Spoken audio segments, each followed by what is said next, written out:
House. Sitapur नाम के गांव में एक दिन एक साधु बाबा आते हैं।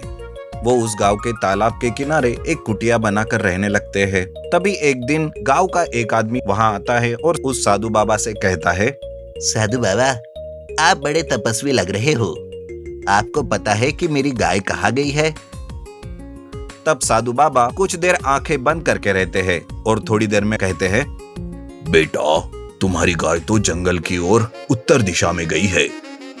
ये सुनकर वो आदमी साधु बाबा को प्रणाम करते हुए बताई हुई दिशा की तरफ निकल जाता है, जहाँ पर उसे उसकी गाय भी मिल जाती है। गाय को पाकर वो आदमी बहुत खुश हो जाता है। उसे लगता है कि ये साधु बाबा कोई महान इंसान है, इसलिए वो बाबा के पास आकर उसकी पूजा करने लगता है और वहाँ कुछ रुपए रख देता है और उसके गुणगान गाते हुए गाँव चला जाता है। ये सब देखकर साधु बाबा सोचने लगता है, अरे अच्छा हुआ कि मैंने उस गाय को जंगल में जाते हुए देखा था। ये आदमी तो मेरे झांसे में आ गया। यही तो मैं चाहता था। अब मेरी दुकान यहाँ शुरू हो जाएगी। गांव में साधु बाबा के बारे में बात फैल जाती है।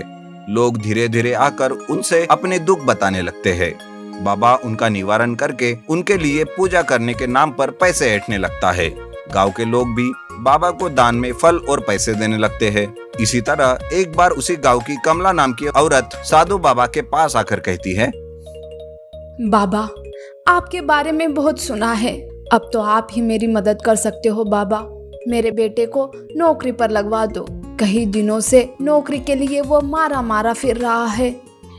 बेटी, तुम्हारे बेटे को नौकरी अवश्य मिलेगी। बस इसके लिए एक बड़ी पूजा करनी होगी, जिसके लिए 50,000 रुपए की जरूरत पड़ेगी। बाबा, पर इतने सारे पैसे, ये कैसी पूजा है बाबा? क्या थोड़े पैसे कम नहीं हो सकते? अरे ये क्या सब्जी मंडी है जो भाव कर रही हो? जितनी बड़ी पूजा उतना ही उसका असर जल्दी होगा। आगे तुम्हारी मर्जी। बाबा, पैसों का इंतजाम मैं जल्द से जल्द कर ही दूंगी। बस आप पूजा की तैयारी कर दीजिए। कमला ऐसा कहकर घर चली जाती है। उधर बाबा सोचता है, अब मेरे पास काफी पैसे जमा हो गए हैं, पर मैं इन रुपयों को मेरे पास ऐसे नहीं रख सकता। इससे मुझे ही नुकसान हो सकता है। दरअसल वो कोई बाबा नहीं था, बल्कि एक डाकू था जो कि पुलिस से बचने के लिए भेष बदल के गांव आया था। बाबा को पैसे छुपाने के लिए एक आइडिया मिलता है। वो शहर जाकर वहां से एक ऑक्सीजन सिलेंडर लेकर आता है और रात के समय उस ऑक्सीजन सिलेंडर मास्क पहनकर तालाब के अंदर जाता है। वहां पर वो एक मनी हाउस बनाता है और वहीं पर अपना सारा पैसा हिफाजत के साथ रखता है। दूसरे दिन कमला घर से 50,000 रुपए चुरा कर बाबा को पूजा करने के लिए कहती है। तब बाबा कहते हैं, बेटी, अब समझ लो कि तुम्हारे बेटे की नौकरी पक्की। तुम निश्चिंत होकर घर जाओ। मैं सारी पूजा का प्रबंध यही करता हूँ। कमला बाबा को प्रणाम करती है और वहां से चली जाती है। तब बाबा सोचता है, इन जैसे लोग अगर मुझे रोज मिल जाए तो मुझे डाका डालने की क्या जरूरत है। इनसे ही मैं काफी सारा रुपया कमा सकता हूँ। इस तरह से बाबा लोगों को उल्लू बनाता है। बाबा के चक्कर में लोग कभी उन्हें सोना देते थे तो कभी कोई पैसे, और बाबा उन सारे पैसों को अपने अंडर वाटर मनी हाउस में रखता था।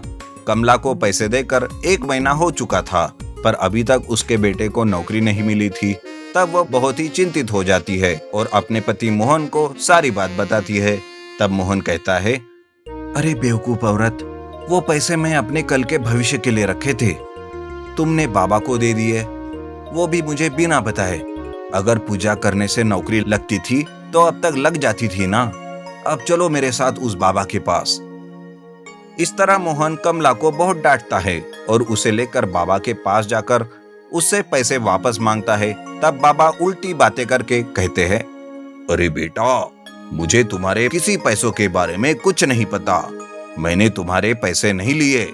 दरअसल मैं तो किसी से भी कुछ पैसे नहीं लेता। दान में आए हुए पैसे तो मैं अनाथ आश्रम को दान करता हूँ। चाहो तो मेरी कुटिया तुम छानबीन करके देख सकते हो। इस तरह से बाबा अपनी बातों से पलट जाते हैं। कमला को अपनी बातों पर पछतावा होने लगता है। मोहन कुटिया को अच्छे से छानबीन करता है। तब उसकी नजर ऑक्सीजन सिलेंडर पर जाती है, जिसे देखकर उसे बाबा पर शक हो जाता है। लेकिन उस गांव के लोग अंधभक्त थे। वो मोहन को ही बाबा पर आरोप करने के लिए भला बुरा कहते हैं। मोहन फिर बाबा पर नजर रखने लगता है। इसी तरह एक रात बाबा अपना भेष बदलकर ऑक्सीजन मास्क पहनकर तालाब के अंदर जाने लगता है। तब उनके पीछे उन्हें देखकर मोहन भी जाता है और वो सब देख लेता है और वो बाबा से कहता है, अच्छा तो ये है तुम्हारी बाबागिरी। मोहन को देखकर बाबा वहाँ से भागने लगता है। तब वहाँ पुलिस भी आ जाती है और बाबा को गिरफ्तार कर लेती है। पुलिस उस बाबा से कहती है, अच्छा तो गब्बर तुम ही हो। डाका डालते डालते अब ये काम भी शुरू कर दिया तुमने। चलो अब जेल में जाकर बैठकर आराम से पूजा पाठ करते बैठो। इस तरह अंडर वाटर मनी हाउस से पैसे निकालकर गांव में बांटा जाता है। लोगों को अपनी गलती का एहसास हो जाता है और अब वो किसी भी बाबा के झांसे में ना आकर मेहनत से काम करने लगते हैं और किसी भी बाबा के झांसे में ना आने का वादा करते हैं। इसलिए कहा जाता है कि अपने मन में श्रद्धा हो बहुत जरूरी है, लेकिन अंधविश्वास किसी भी बात पर नहीं करना चाहिए। इससे हमारा ही नुकसान हो सकता है। अम्मा की बिरयानी गांव में बहुत ही फेमस थी। अम्मा और उसका बेटा कीर्ति दोनों मिलकर बिरयानी की दुकान चलाते थे। उनकी बिरयानी खाने में बहुत ही स्वादिष्ट रहती थी, इसलिए आसपास के गांव के ज्यादातर लोग उन्हीं की दुकान से बिरयानी लिया करते थे। एक बार एक ग्राहक अम्मा से कहता है, अम्मा तुम्हारे हाथ में तो जादू है। इतनी स्वादिष्ट बिरयानी तो मैंने आज तक नहीं खाई। ये सब तो आप लोगों का प्यार है और बाकी मसाले, इसमें मेरा कोई जादू नहीं। इस तरह से हर कोई अम्मा और उसकी बिरयानी की बहुत तारीफ करते थे।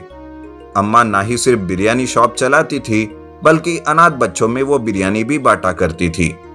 अम्मा की शॉप के पास में ही मदन नाम के एक आदमी की बिरयानी शॉप थी, पर उसकी बिरयानी कोई नहीं खरीदता था।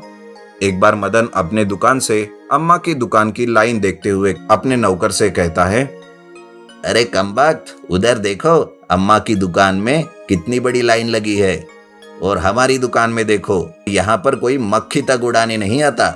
तुम लोगों को तो बस मैं यूं ही पाल रहा हूँ, किसी काम के नहीं हो तुम लोग। इस तरह मदन हमेशा अम्मा से और उसके बेटे कीर्ति से जलने लगा था। अम्मा का सब कुछ ठीक ठाक चल रहा था, अच्छे खासे उसे पैसे भी मिल रहे थे कि उसी वक्त गांव में महामारी के वजह से लॉकडाउन शुरू होता है। सब लोग अपने अपने घरों में कैद हो जाते हैं। तब कीर्ति कहता है, अम्मा अब क्या होगा, पता नहीं कितने दिन तक ये लॉकडाउन चलेगा। हमें तो हमारा शॉप अब बंद ही रखना होगा। बेटा, मुझे तो उन गरीब लोगों की फिक्र है। कम से कम हमारे पास खाने के लिए कुछ तो है, लेकिन बेचारे उनका तो काम भी चला गया, तो क्या करेंगे और क्या खाएंगे वो लोग। अम्मा और कीर्ति दोनों भी गरीब लोगों के लिए परेशान रहते हैं। तब कीर्ति घर में बिरयानी बनाकर गरीब लोगों में बांटने का सुझाव देता है। ये सुझाव सुनकर अम्मा भी खुश हो जाती है। फिर उस दिन के बाद से अम्मा घर में बिरयानी बनाती और कीर्ति बाहर जाकर वो बिरयानी लोगों में बांटने लगता है। यह सब देखकर मदन कहता है, अरे कीर्ति, यहाँ खुद के खाने के लाले पड़े हुए हैं और तुम दोनों माँ बेटे हो कि गरीब लोगों में बिरयानी बांट रहे हो। अरे तुम जैसे बेवकूफ तो मैंने इस पूरी दुनिया में नहीं देखे। मदन भैया, इसमें किस बात की बेवकूफी, इसमें तो हमें गरीब लोगों का आशीर्वाद मिलेगा। ये बात सुनकर मदन वहां से चला जाता है। कुछ दिन बीत जाते हैं, पर बिरयानी का शॉप ना चलने की वजह से उनके घर के जमा किए हुए पैसे भी खत्म हो जाते हैं और उनके खुद के खाने के लिए भी घर में अनाज का एक दाना भी नहीं रहता।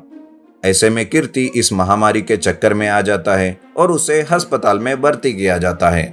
इधर अम्मा घर में बहुत परेशान रहती है।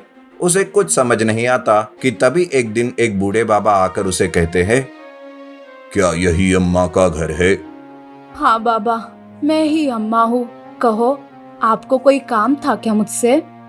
तुम्हारे बारे में बहुत सुना है बहन।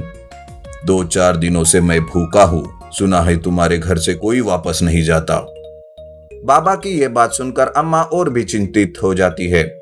उसे कुछ समझ में नहीं आता। तब वो कहती है, बाबा, बात तो आप सही कह रहे हो, पर अभी मेरे पास खाने के लिए कुछ भी नहीं है और मेरा बेटा भी अस्पताल में भर्ती है। परेशान मत हो अम्मा, ये लो मेरे पास ये बर्तन है। तुम एक बार इसमें बिरयानी बना कर देखो, फिर देखो इस बर्तन का चमत्कार। ऐसा कहकर बाबा अम्मा को एक सुनहरे रंग का बर्तन देता है। अम्मा उस गोल्डन पॉट को लेकर अंदर जाती है और घर के किचन में जब वो देखती है तब उसे कुछ बचे हुए मुट्ठी भर चावल के दाने दिखाई देते हैं। उन चावल से अम्मा बिरयानी बनाती है। बिरयानी पकने के बाद जब वो देखती है तो चौंक जाती है। ये क्या चमत्कार है, बस कुछ मुट्ठी भर चावल से पूरा बर्तन भर के बिरयानी बन गई। ये तो कमाल हो गया। अम्मा इसी खुशी से घर के बाहर बाबा बाबा करते हुए आती है, पर वहाँ पर बाबा नहीं रहते। अम्मा बाबा को इधर उधर ढूंढती है। अरे बाबा तो यहीं पर थे, कहाँ चले गए? इस तरह अम्मा गोल्डन पॉट में बनी हुई बिरयानी गरीब लोगों में बांटने लगती है। जितनी वो बिरयानी कम हो जाती है वैसे ही वो सुनहरा बर्तन बिरयानी से फिर से भर जाता है। यह सब देखकर अम्मा बहुत चकित हो जाती है। फिर अम्मा उसी गोल्डन पॉट में बनी बिरयानी बेचकर पैसे भी कमाने लगती है और उन पैसों से और बिरयानी बनाकर गरीब लोगों में बांटने लगती है। कुछ ही दिनों में उसका बेटा कीर्ति भी ठीक होकर घर वापस आ जाता है। तब तक लॉकडाउन भी खत्म हो जाता है। फिर क्या, अम्मा का शॉप फिर से अच्छे से चलने लगता है। उधर मदन अपने ही शॉप पर बैठते हुए बस जलता रहता है। अगर कोई गरीबों की सच्चे मन से सेवा करता है तो भगवान भी हमेशा कठिन परिस्थितियों में उसी इंसान की मदद करता है।